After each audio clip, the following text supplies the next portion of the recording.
hardware wallet manufacturer Ledger just can't seem to get out of its own way. In the last couple of years, they've had a few data breaches, and now with the most recent news that dropped, it just seems like they can't get anything right. Welcome back, everybody. All right, we are taking a look at this piece of news. And this is an interview with the CEO of Ledger, Pascal Gauthier, and he's explaining essentially their new recovery feature. Anyways, this is a tweet from Bitcoin Therapist, BTC Therapist. I appreciate this, and let's dive into this. Let's take a look at what's going on with Ledger. 99% of the cases, there is no collusion that is really possible between the three entities, and the way that this is built. But we've released a lot of content. The way that this is built, you can only the user can sort of call back the three shards. The only concern really is if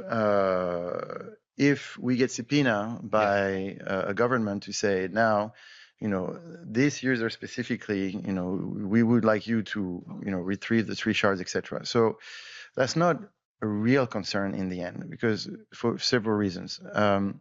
One, you only get subpoena like this by governments if it's a serious act, like, terrorism, drugs, etc., etc. Like, it's not true that the average person gets subpoenaed every day. Can I just interrupt there? Coinbase had all their customer data subpoenaed by the IRS. John Doe. Yeah, and so they had to supply every customer. Was it over $10,000 or 20,000? 20,000. 20,000 over a 3-month rolling period. And they gave all. And Coinbase fought back because they wanted I think 3,000. But Coinbase is a bank. This is not a banking service. Okay, so it's very different. But it's what I'm saying is the IRS wanted that information. If something there is no information for the IRS on this. Well, you do have XPubs, but you had them before too on Ledger Live, right? I mean, there is no real information for the IRS on this, etc. And by the way, again, this is there will be trade-offs in the future. So, we're not saying that if you're uncomfortable with this, you can keep your 24 words and keep doing what you're doing today. This doesn't change anything, okay? Doesn't change anything, doesn't create a backdoor. We can come back on. Okay, so obviously that that doesn't sound very good. I got to be honest. I got to give props to Pedro, right? I'm usually the first one to dump on him for bringing grifters onto his show. But you know what? He absolutely hit the nail on the head about Coinbase. And indeed, they are not the same types of institutions, but that's not the point. It doesn't matter that they are different types of institutions. The point is that a government entity can go to Ledger to subpoena this information. And the other piece that I just want to add is this business of they're only going to subpoena this information if it's something really terrible. Okay, guys. That is a sliding slope, okay? It starts off with, oh, these people are really bad. We need to subpoena this data. And then all of a sudden, it just becomes anybody within a certain time frame, because who knows who was involved. Very slippery slope. I get it, right? He's the CEO of Ledger. He has to stand up for his brand and himself, but that would I probably wouldn't have died on that hill. Metaphorically speaking, of course. Metaphorically speaking, we do not advocate for violence on this show.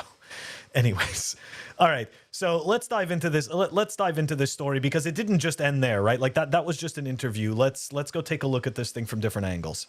Here is an article out of Bitcoinist, which kind of gives us a little bit more clarity on this. The Ledger CEO confirms government can access your private keys. So here we go. Ledger Recover. Even though the CEO clarified that subpoenas are not for everyone, his comments confirmed what we in the crypto community believed about Ledger devices. Typically, subpoenas are issued in extreme cases. For example, they can target individuals suspected of engaging in terrorist activities and breaking existing anti-terrorist financing rules. Private keys are important seed phrases for signing outgoing transactions. Without a private key, a user cannot confirm coin ownership. How Ledger Recover works. It works by splitting the 24-word recovery phrase into 3 shards, encrypting them and storing them in 3 separate locations, including an approved crypto custodian.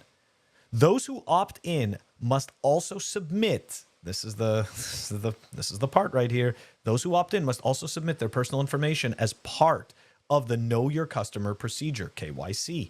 Ledger argues that this feature is convenient for users who misplace their private keys and need fast coin recovery.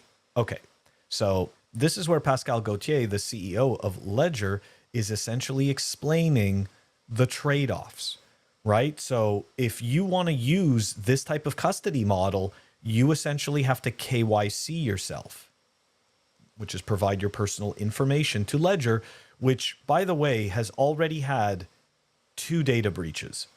Now, somebody can come back with the argument to say, oh, well, Phil, that wasn't part of the personal information. They only got the marketing database. Okay, so when does it become this database instead? Like, I'm sorry, like you're just not going to get me to buy that. The other piece is that if you feel that you need to split your 24-word recovery phrase into quote unquote separate shards, why don't you just split it up yourself and then hide the 3 places where it's written? And take the 3 places where it's written and hide them in different locations. I mean, you could just do that yourself. You really don't need this approved crypto custodian at all. I mean, this is just a gimmick.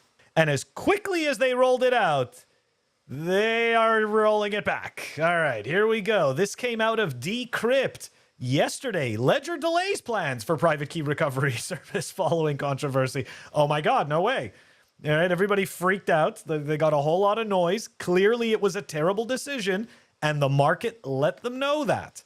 Okay, the market let them know that this offering is not what they're looking for. So there you go. Ledger delays plans for private key recovery service.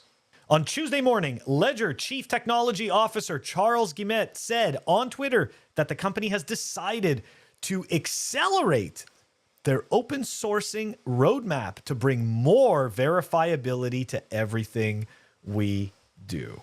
Up until recently, users of Ledger hardware wallets were under the impression that it was impossible for the private keys stored on their devices to leave them. One of the key complaints made last week about Ledger's new service was that if any Ledger wallet could potentially have the feature enabled, it amounts to an attack vector. Yeah, that was a big mistake on Ledger's part in terms of gauging the audience, right? In terms of gauging the audience and their customer base. So definitely a big mistake on their part.